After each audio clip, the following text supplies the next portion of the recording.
All right, ready? Ah, ah, ah, somebody's life. Somebody's life. Ah, ah, ah, Somebody's somebody's life. life. Good, good. I think I need to work on my falsetto there. Yeah, I did not do any vocal preparation at all. So that was a real fun I've been one. taking singing lessons. I've been preparing for about 6 months for that. Just kidding. I'm lying. I'm He's not. That's lying. not true. That's not I true. got really excited thinking you were actually taking singing lessons, but immediately I was like, nope, that is a Travis tale right I there. Well, I did take singing lessons when I was young. I could tell you some stories about that. But Ooh, today is the interview of Morgan Prenger. So, welcome yeah. to Soundbite Season 3. We are going live for Season 3, and you're in it. You're watching, and it's live. And the exciting story is that to do the kickoff episode, I am going to be interviewing Morgan, and next week we'll have another guest in here, and the two of us will gang up on that guest. But we're just going to jump right into it, kick the tires on this live medium, and get started. So, welcome to the live, and yo, if you're joining us, we have a chat in the room, and hit up that chat, and we'll hit your comments, and we'll interact that way. But we're going to start up with a quick warm up. This is part 1 of the interview for Morgan. We're going to do a warm up and some easy softball questions for you, Morgan. Some easy stuff. First of all, I want to hear, what animal are you most like? Tell me about your animal Okay. self. So this one comes with a little bit of context. I Mm. really, really want my animal to be a gorilla. However, I know that I'm not a gorilla. Why do you want it to be a gorilla? Great question. In third grade, we had to pick an animal to do a presentation on, Okay, this poster goes back. board, everything. And this third grade presentation is where I fell in love with this primate, and honestly has been my favorite animal ever since. Like on this presentation, I had glitter font. I went all out and I just fell in love with this animal as I learned more about them. Now, I am not a gorilla. My friends know that I want to be a gorilla and they laugh at me and they were like, "You are not a You don't gorilla." have gorilla spirit. I don't have gorilla spirit, and that's Okay. okay. I'm a Yeah. little saddened by it. But I have heard from multiple people that I give off hummingbird vibes. Hummingbird vibes. Oh my Hummingbird God. Yeah. vibes. Yeah. I think there's something to the flitting around, getting things done. It's quick, it's agile. And I'm not going to lie, I kind of vibe with that. And so Hmm. I do love my gorillas, but I think I'm a little bit like a hummingbird. You're a hummingbird that has gorilla Yes, aspirations. that is it. Exactly. I like it. I like it. So I think that people who know you will not be surprised by that answer. Hummingbird really, really fits like a glove there. But speaking of surprises, tell me this about yourself. When do you tend to surprise people, or what about you surprises others when they learn it? This is actually, I'm going to go deep here for Ooh. a second. Mm. And I don't know if other people can relate to this. This could be a Morgan issue. So many are. Something I often think that I project to the world is an air of silliness and fun. Unless I'm really tired, and I'm really sorry for those that have seen me in my grumpy state. I've never But seen it. normally I'm trying, that's kind of my default. It's got this bubbly nature to it. Hummingbird. Mm-hmm. There is this sort of, I wonder sometimes if that masks my wanting to showcase my intellect or prowess sometimes. And Mm-hmm. I by no means am, the top IQ. There are so many things I've yet to learn in this world, Like a but hummingbird that wants to be an owl. I wonder, yes, in the like, Yeah. oh, I love this. I love this bird analogy. I often wonder if sometimes people don't see my inner owl Mm. because they're seeing my hummingbird. And Okay. what I think surprises them sometimes is my level of acumen or my ability to get things done. Mm-hmm. And to be quite honest, I love that. I love showing people up and being like, "Oh, you thought this was all fun and games, but I'll prove it to you. Like I can perform. Yeah. I can do it." And so I think that is one of the things that I hope surprises people. An extremely competent hummingbird. Yes. Yes. We're just going with this metaphor. She's flitting around, but there is a bit of owl in her. I Yeah. like to think. Yeah. I'm into it. Yeah. We've been podcasting together for about a year and a bit, maybe. And no, almost 2 years now. So this Almost is the third season, y'all, if you're not familiar. And if you want to check out the first 2 seasons, you can look at those in the YouTube here. We have some shorts, we have some more middle, moderate length. And this is the first season we're doing live. But I got to say, like, you're an exceptional co-host, and I can see this kind of like high competent owl hummingbird hybrid coming through in the work that we've done together. I'm a You're like always howl. on it. A I'm a howl. hummingbird owl. I'm a Ooh. howl. Ooh, I like it. I like it. So we're going to go into part 2 here. This is story time. I want to hear more about how the hummingbird owl came to be. So yeah, like tell me, I want to hear about your come up. Where did you come from? And how did you get here? Most people will know this because I talk about it far too much. Okay. Far too much. Apologies to everyone who knows. I am from Ohio. And if you didn't Ohio. know that, now you do, and you're going to hear it again. Mm, I love Ohio. I came from a really small town, a really beautiful community. mm, And I definitely don't think it's my personality, but I do think it's a large part of who I am. Speaking of Ohio, there's sort of that Midwestern ability to work and to work hard. There's an affability that I hope translates. And again, that sense of community and being there for others was something that definitely molded me as a younger girl. The one thing that was a little tricky is I did come from a small town, and mhm. therefore sometimes the art programs weren't necessarily well funded. Okay. And so I do also think maybe that's where I have some grit, because despite not a lot of opportunities in the artistic realm, I was able to find my place and still find my path, knowing that I was a little artsy fartsy girl, even when all of those models weren't necessarily present for me. And I have to admit, I had a lot of support around me. Yeah. My parents, they cracked the joke of the starving artist, but at the same time, they also were like, we trust you. Go do your thing, make money so you can eat and live, in shelter. Good But notes. Yeah. I think they always trusted me to find my path. And from there, I ended up going to a university in Ohio, Cincinnati. Go Bearcats. They have Mm, a really great art program. And I really think there, as most people in college, that really helped me just immerse myself into this identity that I was always, but mhm. now it was just even more supported because I was in an actual artistic design Yeah. realm.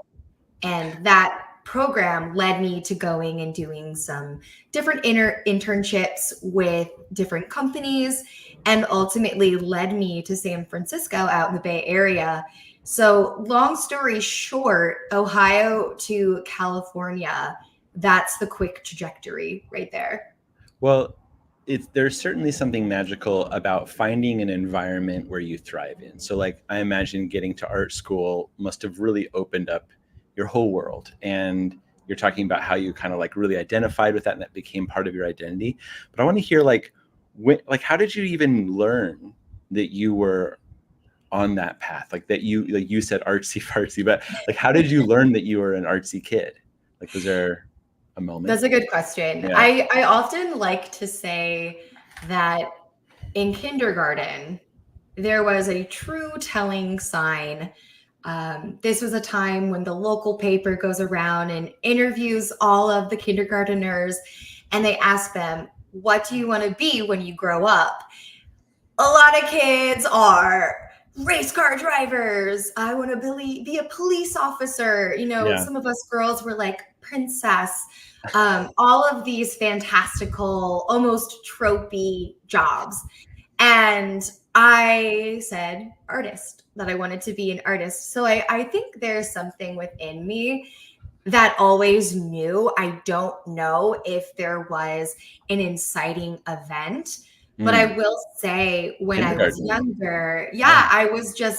I really loved creating, whether that was drawing with chalk, or we had a little easel, the classic easel with like one side being chalkboard and I think the other side was whiteboard. Yeah.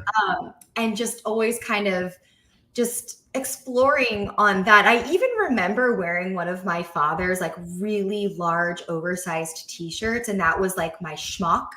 I don't even know where I learned that. It's probably somewhere on TV, but I think I just always had that creativity bug, and it continued to grow. My parents always had fun crafts and things to do around the house.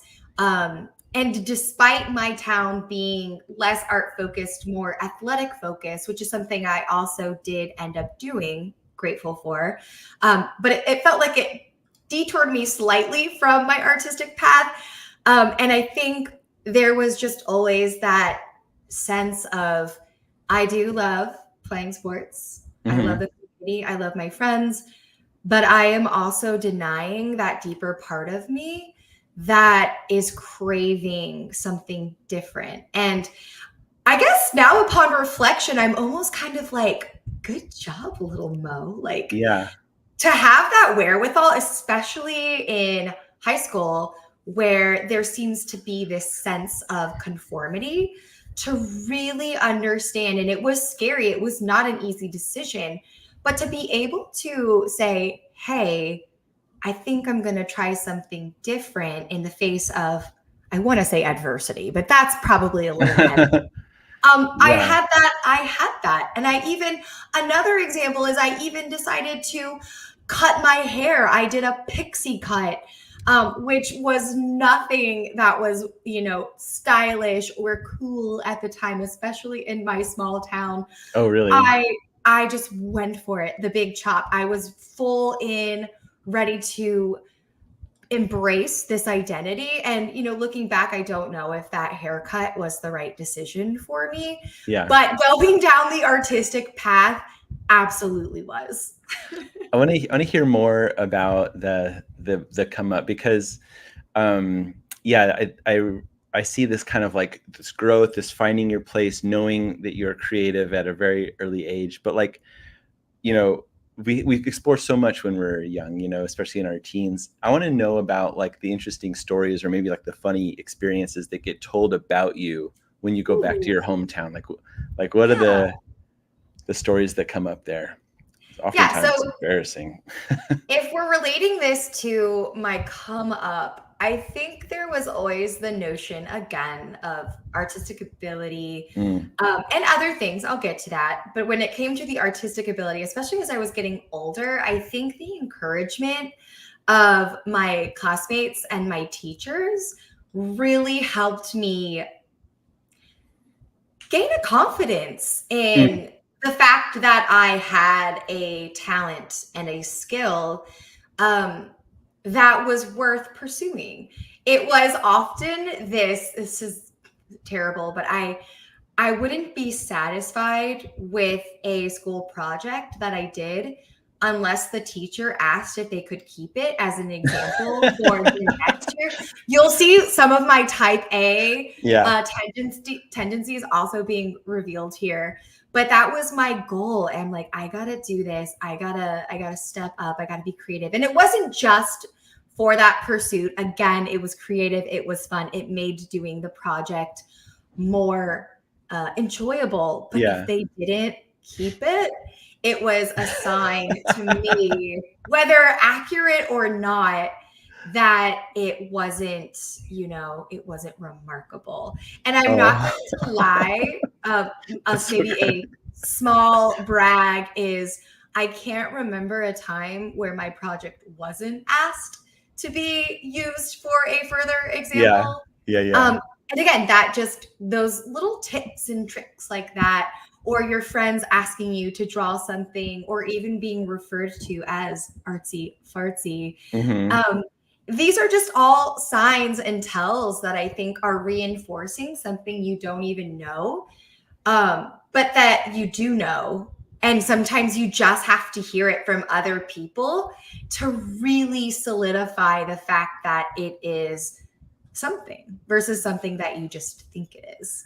Do you kind of still have that today where like your project is not good enough unless somebody is like, oh, I want that, like in some form or another?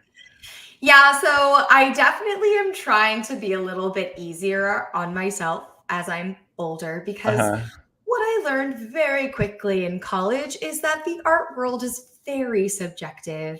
Yeah. And one person is going to love it and they're going to praise it. And the next person is going to tear it off the wall, call it garbage, and say, you're schmuck.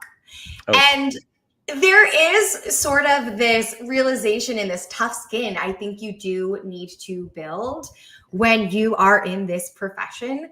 And so if something is ill received, or if something is quote unquote unsuccessful in my eyes, it is not something that I am going to toil away with as this huge impact or this huge, I guess, punch to my identity, which is very mm, hard to do. I have to hmm. remind myself that I am not my art sometimes. But for the most part, there's always something that is successful out of a project, even if it goes awry in one way or another. There's also a separation of art and design, which I think is important. Art is more of a personal pursuit. Hmm. And if people hate it, it might be a little tricky because this is an extension of me in a way. But, at the end of the day, I can have a thick skin about it, maybe have a moment, a quick 5-minute stomp around, and then I'll be better. But when it comes to design, I really think a lot of designers learn very quickly that it is first and foremost about communication, and it's not solely for you. Often you're doing and designing something for an end user. It's for someone else to perceive, to understand, to enjoy. And therefore, it becomes almost more of a challenge and a experiment. Oh, I love thinking of things as of an Yeah. experiment, because sometimes you do something and you get feedback and they're like, ooh, experiment failed a little bit. We've got a little smoking beaker over there, and it's not supposed to do that. And therefore, you're like, okay, I'm going to mix up a few different things and hope that this time, it blows up the sparkles, which is what it is intended to do. Yeah. And it's really this back and forth of, let me add 2 drops of this, let me add a dash of this. Ooh, too much of a dash of this. And I think you can uncouple yourself a little bit more from design. It still isn't enjoyable always to get, I would say, unenthusiastic feedback, Right. but it is feedback, and we're doing this for somebody else. And therefore, typically, it's just a gift that we have to take from somebody and kind of go back to the experimentation table. Yeah, I think that sounds right. So because design is a little bit more of an outward thing, you're trying to solve a problem, often a business problem, communication problem, whereas art, capital A art is more of like an internal thing where you're solving you're scratching an internal need, and Totally. then putting that on display. And so Yeah. like there is a lot more risk maybe in that mode of creation, because you are representing something that's internal rather than trying to assess a problem that exists on the outside world and addressing that. Yeah, So that makes a lot of absolutely. sense.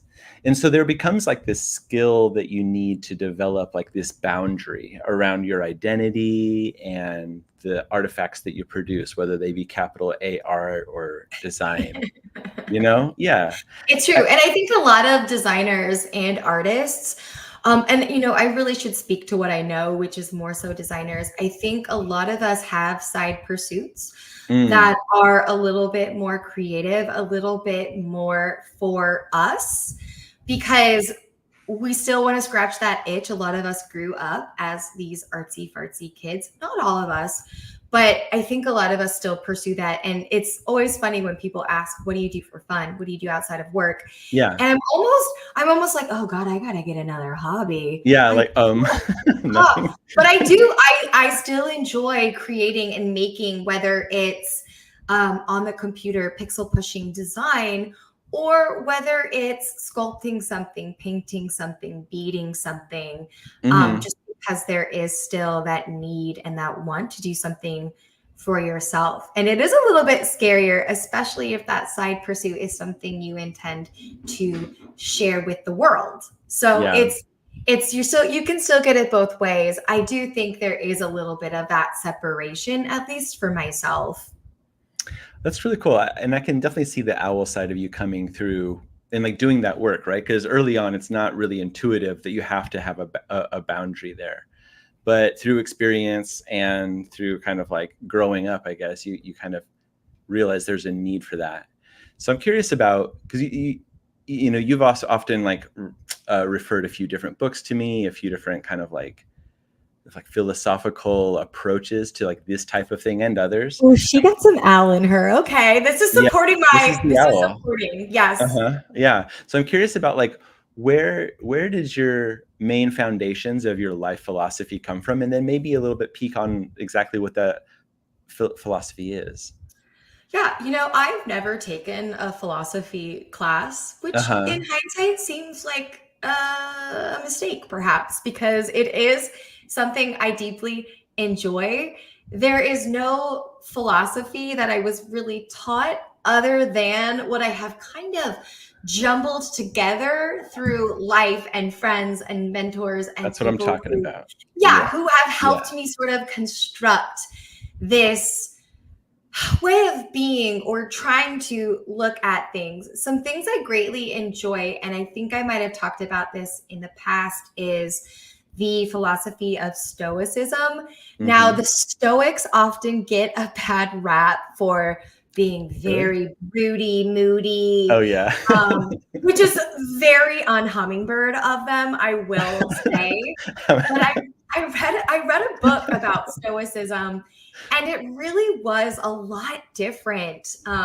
They actually have a deep joy for life, Yeah. and it was just something I really identified with. And then too with other people and just watching them live their life and what goes right and what goes wrong. I think and some of this might just be DNA, but I've always had this positivity, this tragic optimism. I know things can go wrong. I Yeah. do.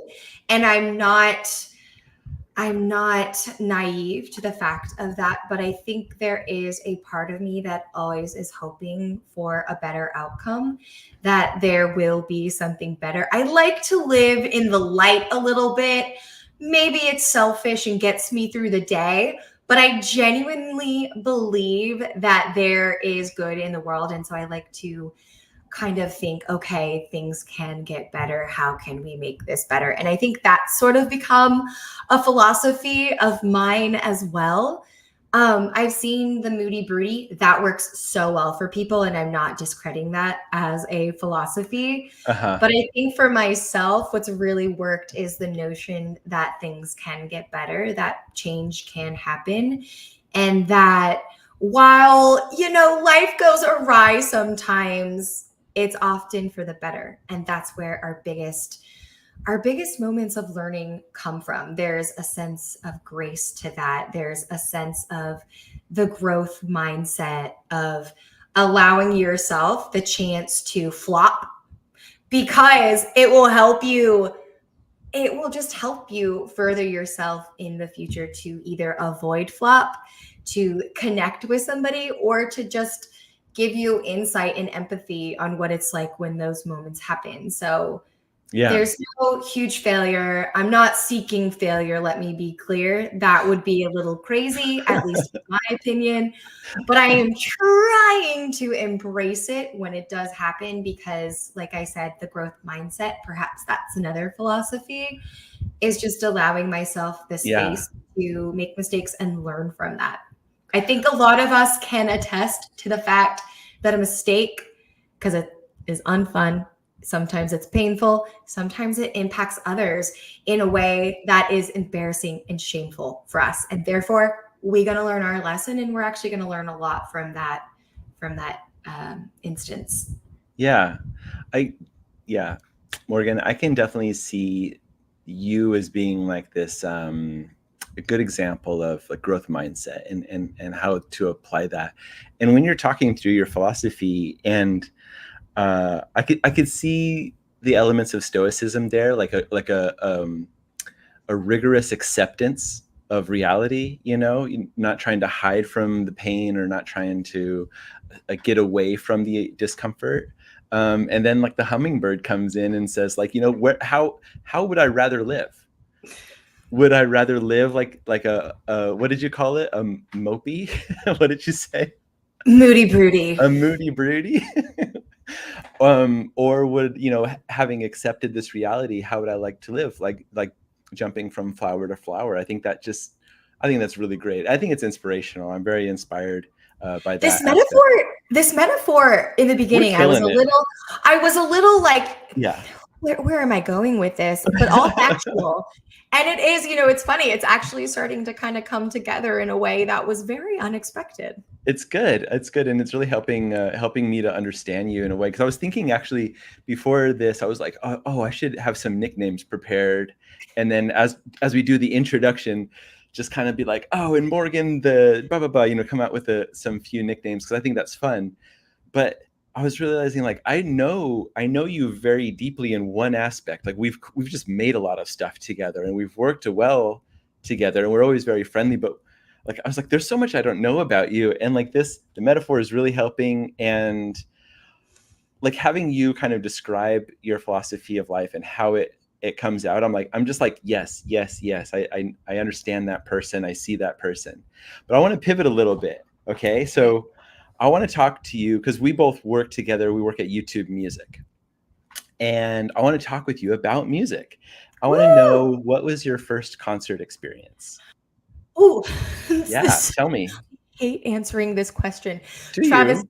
this one is, well, it's not triggering for me. Okay. But we work with some of the coolest people. Yeah. And I love music, but my answer is going to make it seem like I do not, because what was your first?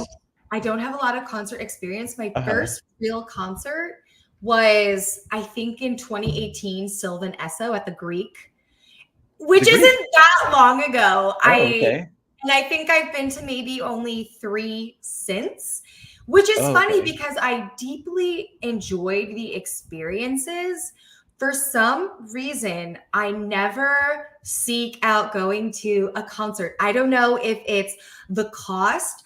I don't know if it is the fact that a lot of the concerts start later and I am a morning person and also sometimes a bit of an introvert. That might shock people, is the fact that I consider myself an introvert. Okay. But my first concert was Sylvan Esso, my first real concert. I don't know who that is. What type of music is that? They're so good. They are kind of like this duo, and it's kind of techno pop. Okay. And the performance was just incredible. You'll have to check them out. Let me know what you think.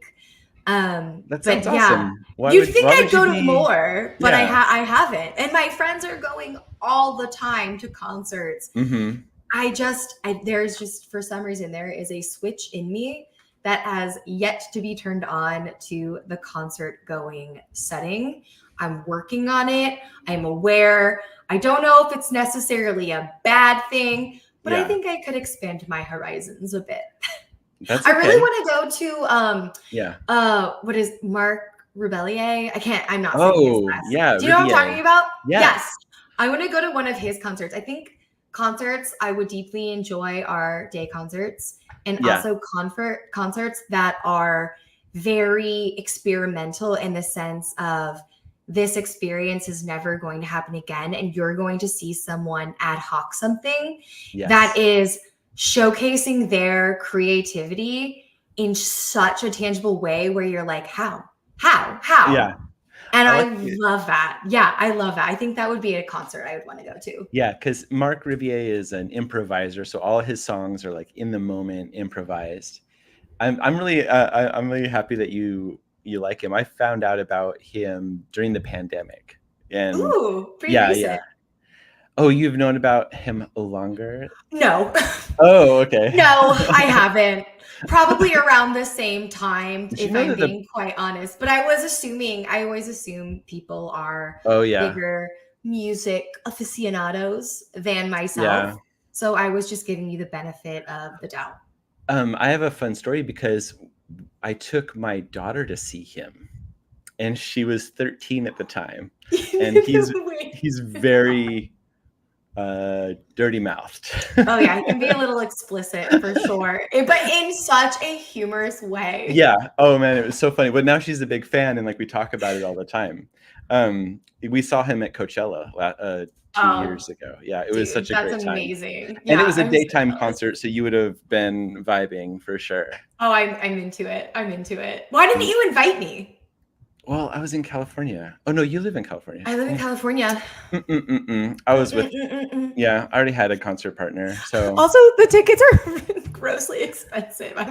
In what world would you invite me to that? Oh But if you geez, ever had yeah. a free one, I know, right? you That's know who to that's the only call. way to get into Coachella is to get a free one. There's no way I would Yeah. pay for that. It's crazy. We're jumping into the part 3 of our interview here. This is the wrap up. This is the fun rapid fire questions. Okay, so we're just gonna go. First thing I want to know is like, what is the last emoji that you used? Do you know the most recent emoji? Looking up on my cellular device, there are two Cellular emojis device. that I believe that it will be. Okay, you have a guess, and And then you're gonna confirm. I'm correct. I am Okay. correct. It is the laughing or rolling with laughter emoji face. So it is the tilted. It is tilted. And there are laugh crying because I often am ha-haing to things. Is So there that is one of them. Is That's there my last like one. a difference between the tilted and non-tilted one in like context and meaning? Because I Great sometimes want to do question. tilted, but I'm like, what does this mean? What does it mean when it's tilted? I really don't know It's just more, what it is. right?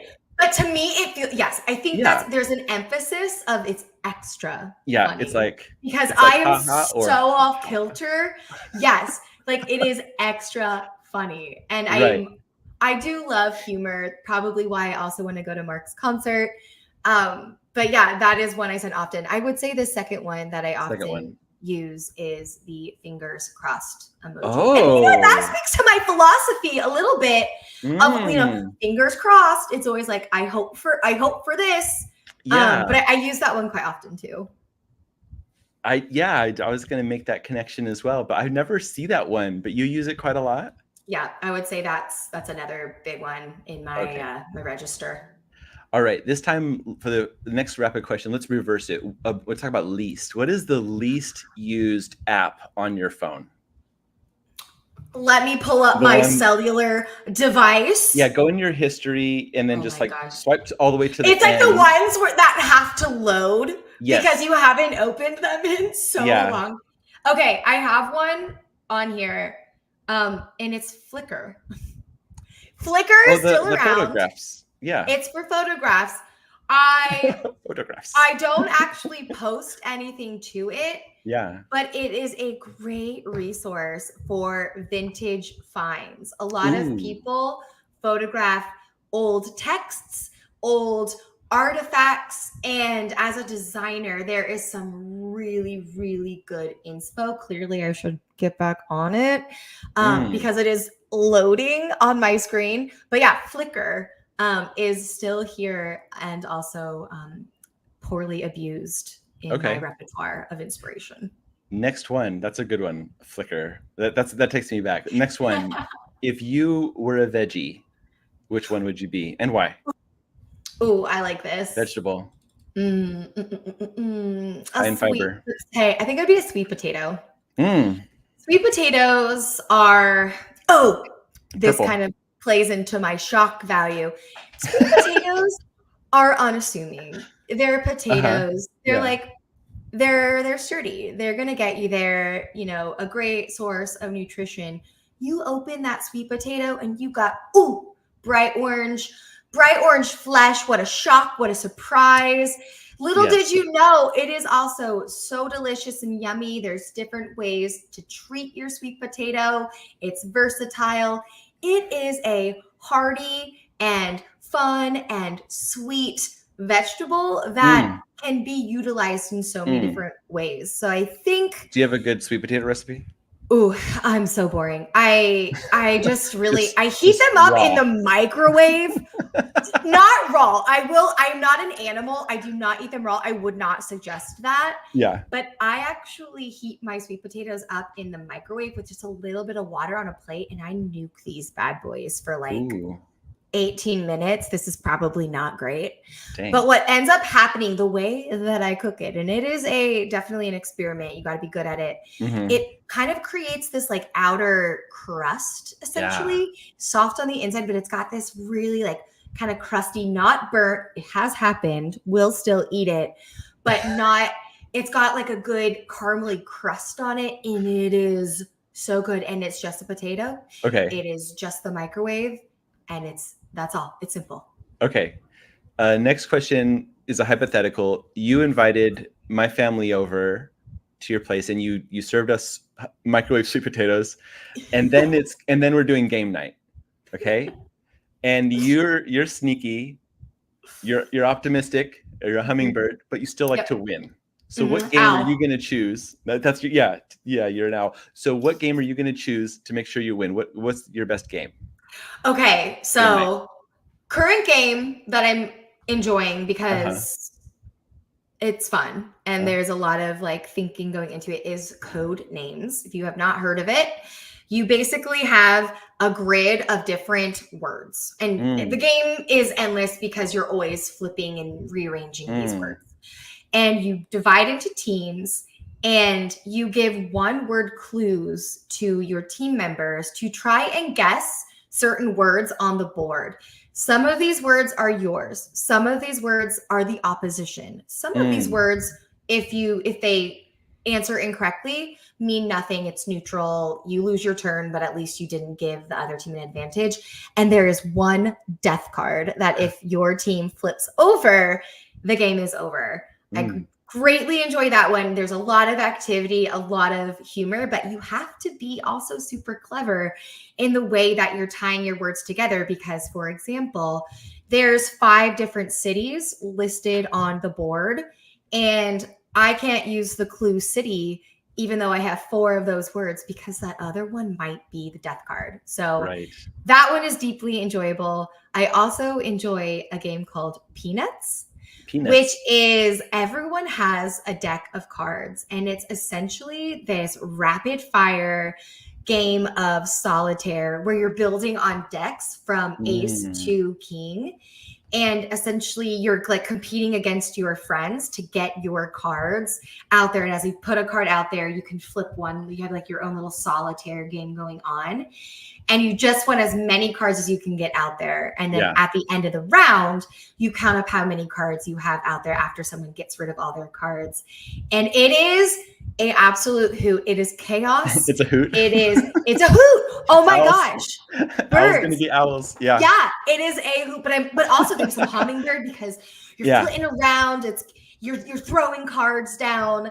It is so fun, and I would play any of those games gladly with you post our sweet potato dinner. Lit. That's so exciting. I can see how you're stacking the deck as an owl there. I can see it. Yeah.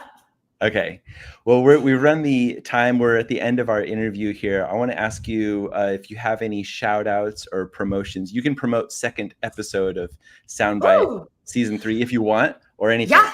What do you I got? think what I would like to promote is actually one of the projects, like we talked about earlier, that Yeah. as an artist and a designer, often we're doing things on the side. I Hmm. am working on a project on the side right now called I Love SF, Ooh, because this city is going through some unlove in the newspapers, in the media. okay. I don't know if you've heard the A term little bit. doom loop. Yeah, Yes. I do feel like a lot of people are kind of dissing on the city a bit. And for myself, I really just wanted to showcase and kind of bolster sort of this I love aspect, very much inspired by New York City's own I Love New York logo. Hmm. Milton Glaser, we love his work. So I'm working on a series right now, 12 different logos, all of the letter forms I Heart SF being pulled and derived from different areas and letter forms of the city. And I even have a website. So go to Ooh, ilovesf.shop or follow me on Instagram at ilovesf dot shop still. And that's if you are a fun. Bay Area local, yeah, show your support for the city and I don't know, rep it a little bit. Hummingbird It's energy coming through on that power of one. positivity right there. Yes, Yeah, I yes. believe that the city will turn around and come back. She just needs a little bit of support right now. Love it. I love sf.shop. Yes. All right, fantastic. Well, that's the end of our interview. We're excited, everybody. This is the first episode, the kickoff episode of season 3. And we're going to be here every other week. That's the plan, with a new guest. And if you have, so we have a lineup that we're talking to right now for our first few guests. But if you want to suggest a guest, if you think you know somebody who is cool and creative and in this world, then you can suggest that guest by leaving a comment down below the video. And that would be a lot of fun. We'd love to interact with you guys there. And also, yeah, so we're going to be here every other week. And we'll find a good time for that where it's a little bit more stable. We're just trying things out, kicking the tires of our live streaming. And I think it's gone well. How do you feel, Morgan? I think it has gone This is fun. well Yeah, as well. as well. Okay, great. As Well, well. thank you, everybody, for tuning in and catching this live stream either live or afterwards. It'll be on our YouTube channel. And take care. Thanks, Morgan. Bye, Bye. everybody. Bye. And ended, right?